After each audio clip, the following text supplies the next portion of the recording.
बिस्मिल्लाहिर्रहमानिर्रहीम अस्सलाम वालेकुम। Welcome to first year physics. आज हमारा फर्स्ट ईयर फिज़िक्स का पहला चैप्टर एंड थर्ड लेक्चर है और वो है अबाउट सॉलिड एंगल। आज के लेक्चर में हम सॉलिड एंगल पढ़ेंगे, लेकिन सॉलिड एंगल पढ़ने से पहले हम प्लेन एंगल को थोड़ा रिवाइज कर देते हैं और फिर प्लेन एंगल को सॉलिड एंगल के साथ रिलेट करके समझने की कोशिश करते हैं। तो चलो यहाँ पे आते हैं। ये हमारे पास है एक सर्कल और ये हमारे पास है रेडियस ऑफ द सर्कल और ये भी हमारे पास रेडियस ऑफ द सर्कल है और इसको हम आर से रिप्रेजेंट करते हैं। यह है लेंथ ऑफ द आर्क और इसको हम एस से रिप्रेजेंट करते हैं और ये है हमारे पास सॉलिड प्लेन एंगल। ये हमारे पास प्लेन एंगल और इसको हम थीटा से रिप्रेजेंट करते हैं। तो आप इन दोनों रेडियाई के बीच में इस आर्क की जगह जो एंगल सेंटर में बना है ये हमारे पास है प्लेन एंगल और इसको हम मैथमेटिकली इस तरह लिखते हैं कि plane angle is equal to S by R. आप सपोज करें ये हमारे पास जो सर्कल है ये एक गुब्बारा है यानी बलून है। अब ये इस बलून का ओपनिंग है, ये इस बलून का ओपनिंग है। अब यहाँ पे मैं एयर को एंटर कर देता हूँ तो ये सर्कल जो है यानी गुब्बारा जो है ये स्ट्रेच आउट हो जाएगा और सर्कल से स्पीयर के शक्ल में तब्दील हो जाएगा। तो यह हमारे पास स्पीयर में कन्वर्ट हो जाएगा। तो सपोज़ करिए हमारे पास एक स्पीयर वजूद में आया। अब यहाँ पे ये जो लेंथ है, ये वन डायमेंशन है, लेंथ है। अब यहाँ पे स्ट्रेच आउट होने की वजह से ये लेंथ टू डायमेंशन में कन्वर्ट हो चुका है और एरिया का शक्ल इख्तियार कर चुका है। तो ये हमारे पास एरिया में कन्वर्ट हो गया। अब यहाँ पे ये जो है ये हमारे पास है area on the surface of sphere और इसको हम ऐसे रिप्रेजेंट कर देते हैं। यह है हमारे पास रेडियस, इसको हम आर से रिप्रेजेंट कर देते हैं। अब इस बीच में जो एंगल बना ये एंगल इस एरिया की वजह से, तो इसको हम सॉलिड एंगल कहते हैं, सॉलिड एंगल, और इसको हम ओमेगा से रिप्रेजेंट करते हैं। सॉलिड एंगल को हम ओमेगा से रिप्रेजेंट करते हैं। तो यहाँ से हम इसको इस तरह डिफाइन कर सकते हैं कि the angle subtended at the centre of sphere. ये हमारे पास स्फीयर है, ये स्फीयर का सेंटर है और यहाँ पे जो एंगल बना है किसकी वजह से, by an area on the surface of that sphere. ये है हमारे पास स्फीयर का सरफेस और इस सरफेस में यही एरिया ने जो एंगल बनाए हैं सेंटर में, ये हमारे पास है सॉलिड एंगल। तो इसको हम सॉलिड एंगल कहते हैं। अब मैथमेटिकल फॉर्म पे आते हैं। तो मैथमेटिकल फॉर्म हमारे पास है सॉलिड एंगल का, यहाँ से हम हेल्प लेंगे। तो यह हमारे पास है प्लेन एंगल, तो यहाँ पे प्लेन एंगल की जगह मैं सॉलिड एंगल लिखूँगा क्योंकि यह हमारे पास सॉलिड एंगल है। तो यहाँ पे मैं लिखूँगा solid angle is equal to, ये हमारे पास है एस मीन लेंथ। ये लेंथ अब एरिया में कन्वर्ट हो चुका है तो इस एस की जगह मैं एरिया लिखूँगा, area on the surface of sphere, surface of sphere. तो ये हमारे पास इस एस की जगह आया। अब यहाँ पे ये आर स्क्वायर में कन्वर्ट हो जाएगा। तो ये हमारे पास आ जाएगा आर स्क्वायर। आप इसको सिंबॉलिकली रिप्रेजेंट करते हैं तो सॉलिड एंगल हम ओमेगा से रिप्रेजेंट करते हैं। तो यहाँ पे आ जाएगा omega as equal to, area को हम एस से रिप्रेजेंट करते हैं और आर को हम ये आर स्क्वायर अपनी जगह आ जाएगा। तो ये हमारे पास मैथमेटिकल फॉर्म है सॉलिड एंगल का। अब यहाँ से एक इक्वेशन अराइज होता है और वो ये है कि mathematical form of solid angle आया कहाँ से। चलो इसको प्रूव कर देते हैं। यहाँ इस फिगर से हेल्प लेते हैं। ये हमारे पास है सॉलिड एंगल। अब अगर मैं इस एरिया को बढ़ा देता हूँ, ये एरिया मैं बढ़ा देता हूँ तो हमारे पास ये सॉलिड एंगल खुद ब खुद बढ़ जाता है। तो ये सॉलिड एंगल अब हमारे पास यहाँ पे आ जाएगा। अब यहाँ पे देख सकते हैं कि ये एरिया मैंने बढ़ाया तो ये सॉलिड एंगल खुद ब खुद बढ़ गया। ये हमारे पास अब सॉलिड एंगल जो है वो है, ये हमारे पास सॉलिड एंगल है। अब अगर मैं इस एरिया को मज़ीद बढ़ाऊँ तो ये एंगल खुद ब खुद बढ़ जाएगा।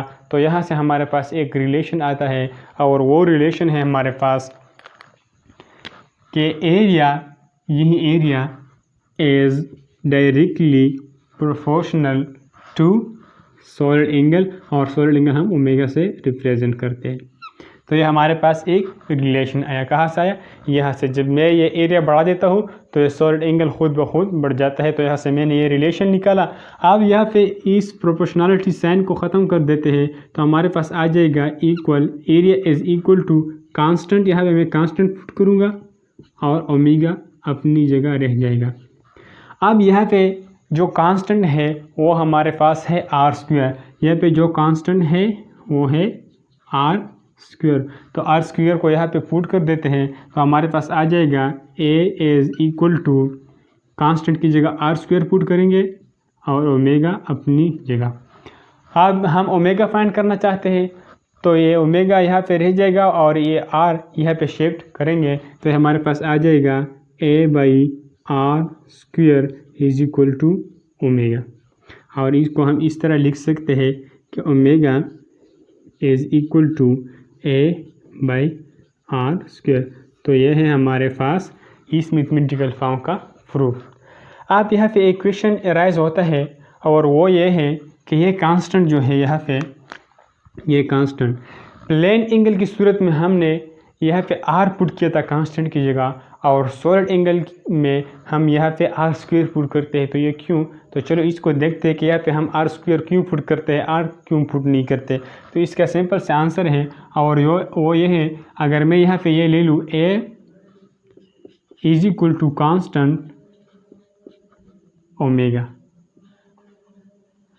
अब हमें पता है कि ओमेगा डायमेंशनलेस क्वांटिटी है, ओमेगा इन सॉलिड एंगल का कोई डायमेंशन नहीं है। तो यहाँ पे हमारे पास ये आ जाएगा, अगर हम इसको डायमेंशन ये देखें तो ये आ जाएगा ए इज इक्वल टू कांस्टेंट, और इसकी जगह मैं 1 पुट करूँगा क्योंकि इसका डायमेंशन नहीं है। तो ये 1 यहाँ पे मल्टीप्लाई हो जाएगा तो ये आ जाएगा ए इज इक्वल टू कांस्टेंट।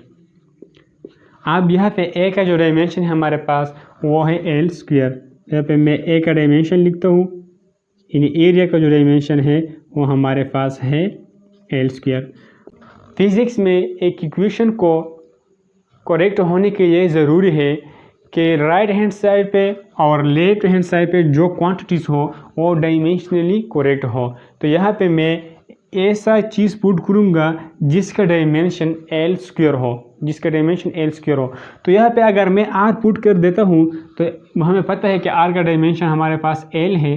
तो ये इक्वेशन फिर इस तरह आ जाएगा कि L square is equal to L, और ये हमारे पास एक्चुअली एन करेक्ट है। क्यों? क्योंकि यहाँ पे स्क्वायर है और यहाँ पे स्क्वायर नहीं है। तो लिहाजा यहाँ पे हम फिर स्क्वायर पुट करेंगे ताकि ये डायमेंशनली करेक्ट हो जाए। तो फिर यहाँ पे आ जाएगा ये एल स्क्वायर अपनी जगह आ जाएगा, और यहाँ पे ये आर भी हमारे पास लेंथ है तो यहाँ पे भी मैं लेंथ पुट करूँगा और स्क्वायर अपनी जगह रह जाएगा। तो ये हमारे पास डायमेंशनली अब करेक्ट हो गया। तो आर क्यों पुट नहीं करते?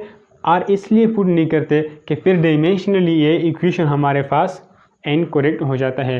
तो इस इक्वेशन को डायमेंशनली करेक्ट करने के लिए हमने यहाँ पे आर नहीं बल्कि आर स्क्वायर पुट किया। अब यूनिट पे आते हैं कि सॉलिड एंगल का यूनिट हमारे पास क्या है और इसको डिफाइन कर देते हैं।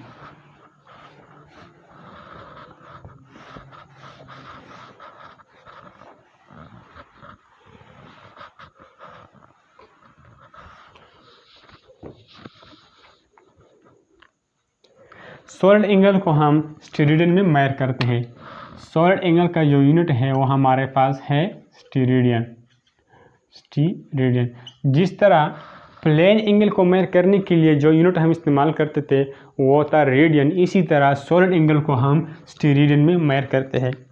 अब ये स्टेरेडियन हमारे पास 2 ग्रीक वर्ड से बना है। ये हमारे पास स्टी जिसका मीनिंग है स्पेस,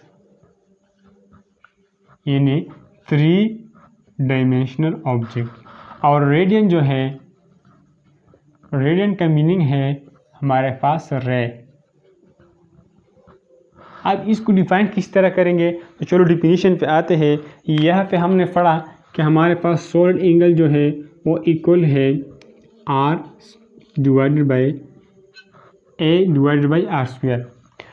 अब यहाँ पे ये ए जब आर स्क्वायर के बराबर हो जाए तो इन दैट केस हमारे पास जो सॉलिड एंगल होगा वो 1 स्टेरेडियन होगा। यानी यहाँ पे ये एरिया जब इस आर स्क्वायर के बराबर हो जाए तो हमारे पास जो सॉलिड एंगल बनेगा वो 1 स्टेरेडियन होगा। तो यहाँ से हम स्टेरेडियन को डिफाइन करते हैं कि the solid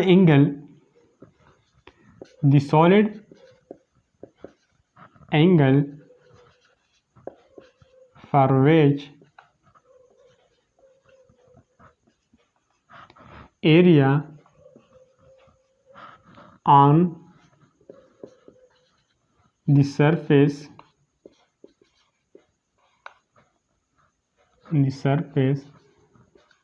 of sphere become equal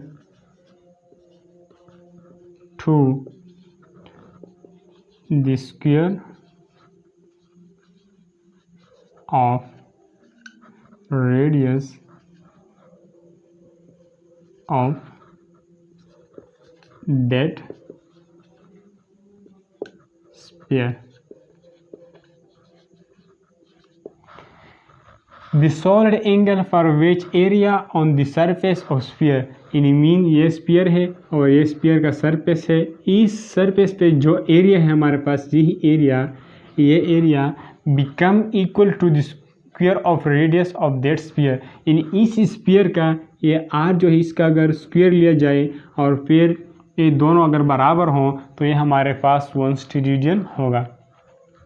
अब अगर हम यहाँ पे एग्जाम्पल ले लें, सपोज़ करें हम इस तरह अगर लेते हैं, ये सपोज़ करें ये हमारे पास जो एरिया है ये हमारे पास है 4 सेंटीमीटर स्क्वायर और आर को हम 2 मानते हैं, ये आर हमारे पास है 2 सेंटीमीटर।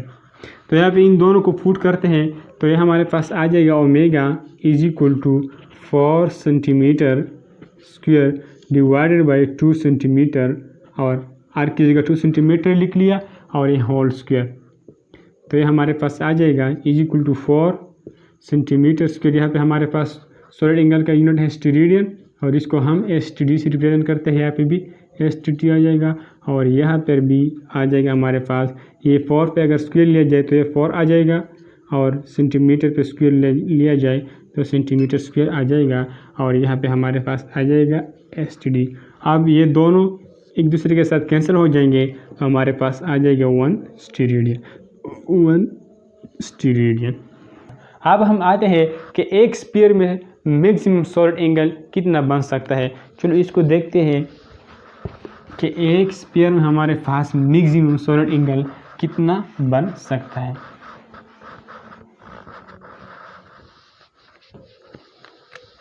तो ये हमारे पास है स्फीयर, ये सेंटर है और यहाँ पे हमारे पास है ये कॉन शेप है कॉन और यहाँ पे हमारे पास सॉलिड एंगल बना है। तो सॉलिड एंगल हमारे पास कब मैक्सिमम होगा, जब ये area surface area of sphere जो है वो सारा का सारा कवर करे। तो इन दैट केस सेंटर में जो एंगल बनेगा वो हमारे पास मैक्सिमम सॉलिड एंगल होगा। यानी सपोज करिए हमारे पास स्फीयर है, अब ये एक्सटर्नली सरफेस एरिया ऑफ जो स्फीयर है ये सारा का सारा कवर हो जाए और इसकी वजह से बीच में जो एंगल वजूद में आता है वो हमारे पास मैक्सिमम सॉलिड एंगल होगा। तो चलो यहाँ पे देखते हैं, हमारे पास है सॉलिड एंगल हमारे पास इक्वल है A/r स्क्वायर।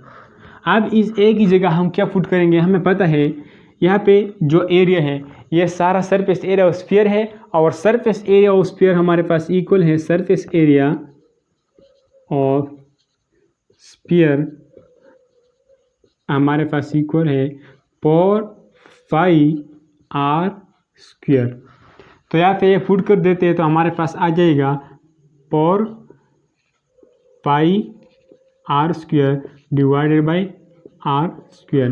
तो हमारे पास आ जाएगा आर और आर कैंसिल हो जाएंगे तो हमारे पास आ जाएगा 4π और यहाँ पे आ जाएगा सॉलिड एंगल तो इसका मतलब ये है कि हमारे पास एक स्फीयर में मैक्सिमम सॉलिड एंगल 4 फाई बन सकता है, इससे ज़्यादा नहीं बन सकता। अगर मैं इसको मज़ीद सिंप्लीफाई करना चाहूँ तो हमारे पास आ जाएगा solid angle is equal to 4 और 5 की जगह कीमत पुट करें तो हमारे पास आ जाएगा 14, जो हमारे पास इक्वल है 12.56 स्टीरेडियन। यहाँ पर भी स्टीरेडियन। तो ये हमारे पास है मैक्सिमम सॉलिड एंगल, और ये इम्पोर्टेंट एमसीक्यूज भी है, इसको नोट करें। आप देखते हैं स्टीरेडियन और डिग्री के दरमियान रिलेशन को देखते हैं कि स्टीरेडियन और डिग्री में क्या रिलेशनशिप है। Relation between steradian and degree.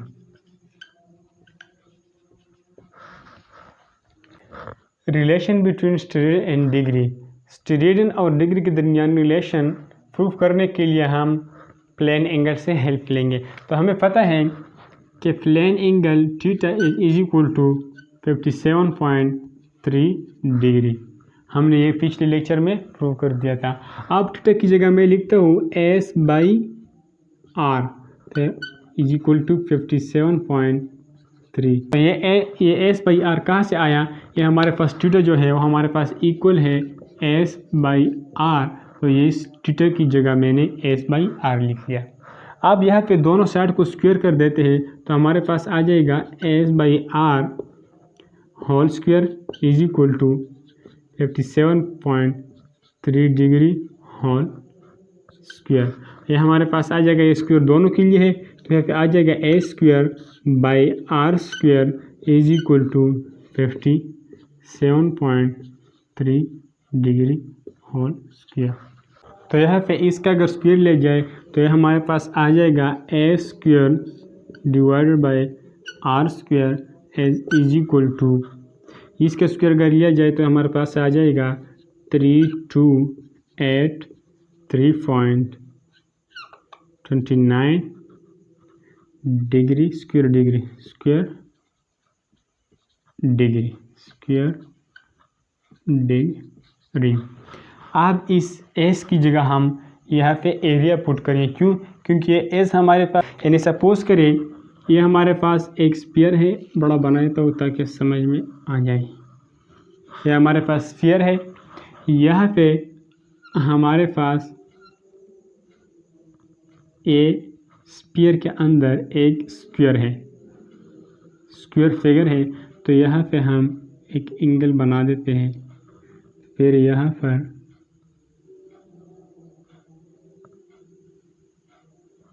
और फिर यहाँ से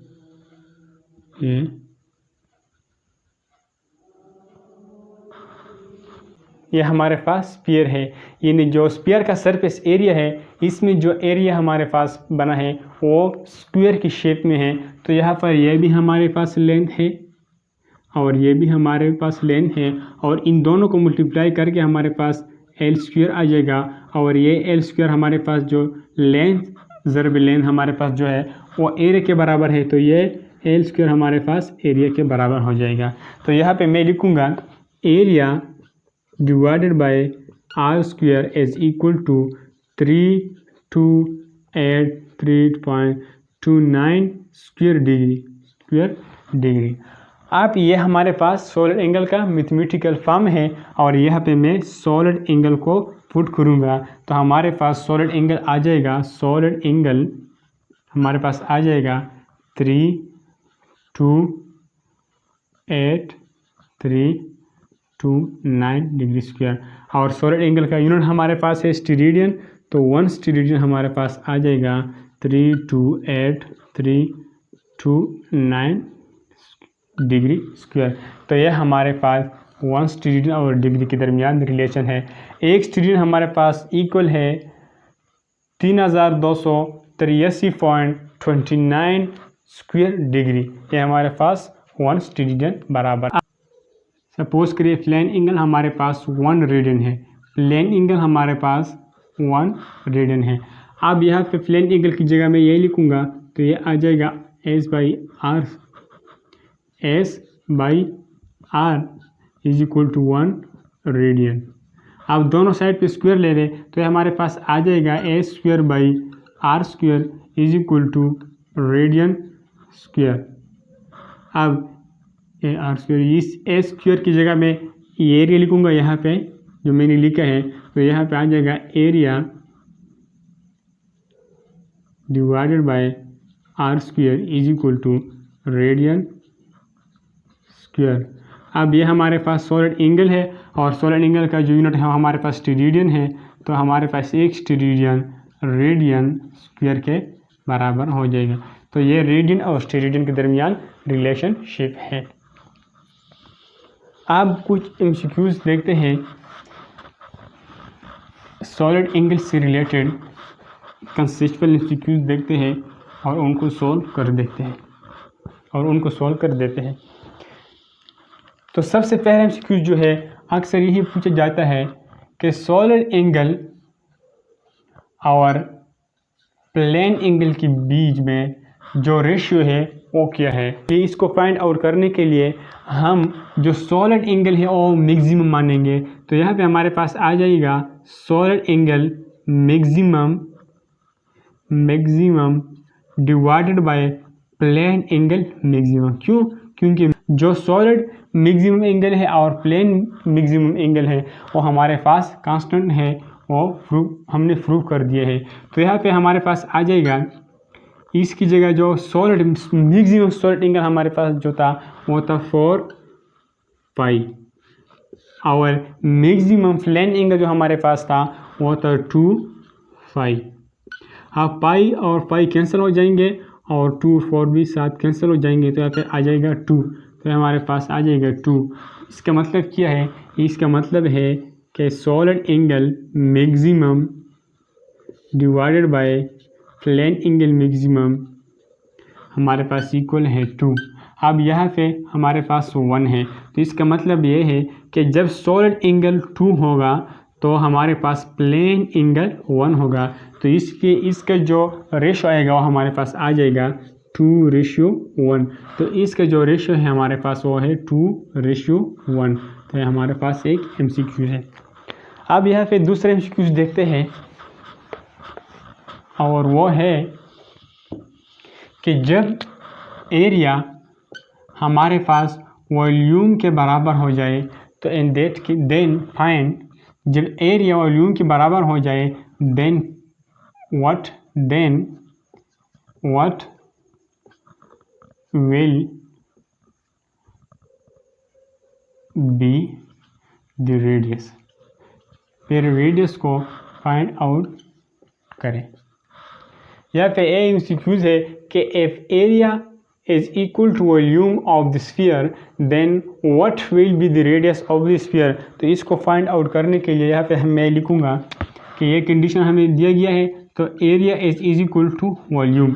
अब स्फीयर का जो एरिया है वो हमारे पास है 4πr² और जो वॉल्यूम है वो स्फीयर का जो वॉल्यूम है उसका फार्मूला है हमारे पास, वॉल्यूम स्फीयर है 4/3πr³ यह हमारे पास वॉल्यूम का फार्मूला है। तो यहाँ पे मैं इसको पुट करूँगा 4/3πr³। अब यहाँ से 3 को बोथ साइड पर मल्टीप्लाई करो तो हमारे पास आ जाएगा 3/4πr² इज इक्वल टू, यहाँ से 3 कैंसिल हो जाएगा तो हमारे पास आ जाएगा 4πr³।